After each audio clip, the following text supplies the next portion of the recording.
પણ એમાં એવું છે કે ત્યાં આગળ જે સાધુ સંત છે એ લોકોને એવું કહેવું છે કે સાધુના કપડાં પહેરવાથી સાધુ નથી બની જવાતું. પણ હું ક્યાં કહું છું કે હું સાધુ છું, સનાતની છું એવું કીધું છે મેં તો. અને એવો પણ આરોપ લગાડી રહ્યા છે કે સાધુને બદનામ કરવાનું આ કૃત્ય છે, તંત્રએ કાર્યવાહી કરવી જોઈએ. નહીં નહીં નહીં, સાંભળો, કાર્યવાહી જો કીર્તિ પટેલ ઉપર કરી ને તો ત્યાં આગળના વરિયા સાહેબ કરીને પીઆઈ સાહેબે ડૂબકી લગાવવામાં હતા મારી સાથે. બરાબર, ઈ તો જીન્સ પેન્ટમાં હતા.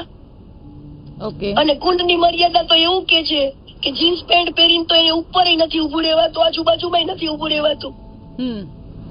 એની મર્યાદા તો એ છે. જો સાચા સનાતન ધર્મની તમે વાંચો ને તો એ કહેવત છે. પણ ત્યાં આગળ જ્યારે પોલીસે બહાર કાઢતા હતા ત્યારે તમારી અને પોલીસનો એક વિડીયો પણ વાયરલ થયો છે, જેમાં એમાં વિડીયોમાં એ વાયરલ થાય છે કે એટલું પબ્લિક હોય, બરાબર, એ મારો હાથ પકડીને મને લઈ જાય તો કેવું ગંદુ ફીલ થાય કે ભાઈ આ કઈક આરોપી હશે, કઈક થયું હશે. એ મારી સેફટી માટે જ આવેલા હતા, પણ મેં એમને 1000 વાર કીધું કે તમારા સેફટી માટે આવેલા છો તો મને પ્રેમથી લઈ જાઓ, મારી સાથે ચાલો, તમે હાથ મારો ના, એ રીતે બાવડું ના પકડો મારું. બરાબર, એ રૂલ્સ તો એમની પણ રાખવો જોઈએ ને. જો મારી સેફટી માટે આવ્યા હોય તો મને ખેંચીને ના લઈ જાય, મીડિયામાં મને બોલવાનો મોકો આપવો તો કે ત્યાં બધા. પણ એમાં એવું છે